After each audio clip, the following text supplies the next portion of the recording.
thank you for tuning in to our devotion. And I'm excited to be really kicking off our series on the book of Proverbs today.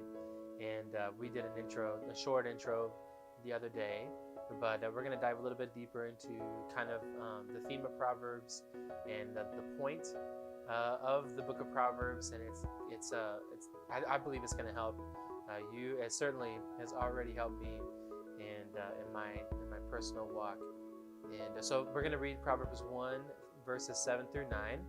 There's a couple short verses. The Bible says, "The fear of the Lord is the beginning of knowledge, but fools despise wisdom and instruction. My son, hear the instruction of thy father, and forsake not the law of thy mother, for they shall be an ornament of grace unto thy head, and chains about thy neck."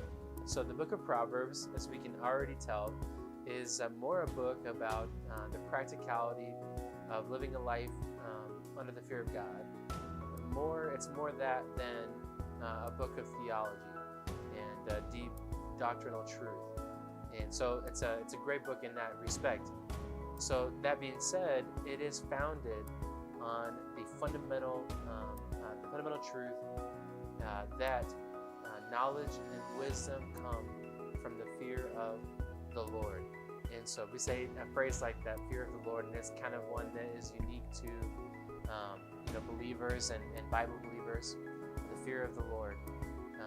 We don't when we use the word fear anymore, it kind of means you're scared of something. But the fear of the Lord would mean to properly reverence God, to respect Him and appreciate Him for what He's done for us. It's the relationship between the redeemed and the Redeemer. And so the Redeemer obviously appreciates what the Redeemer has done for him. And so that being said, Solomon says, "My son, hear the instruction of thy father, and forsake not the law of thy mother." And it's in our nature when we're young to not be slow to learn. We don't want to be corrected often, and we want to find things out on our own, and we don't love to listen to people who are older than us and wiser than us. And so obviously I identify there. I'd love to not, if something is rational and it seems like, hey, maybe that's the way you should do it, I want to explore and see if there's maybe another way to do it that might be better, right?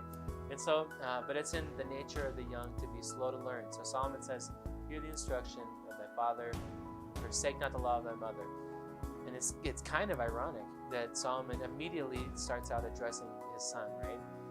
Solomon had 700 wives and 300 concubines, and all this added up to only one son. His name was Rehoboam, and even he was a fool.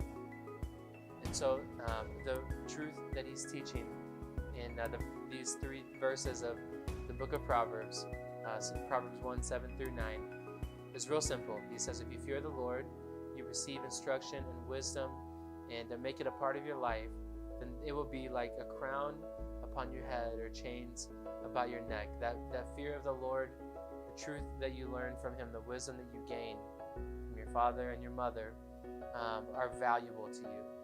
And not like literal cash money in your pocket, but they will adorn your life, that wisdom, and it will make your life easier. You'll understand more.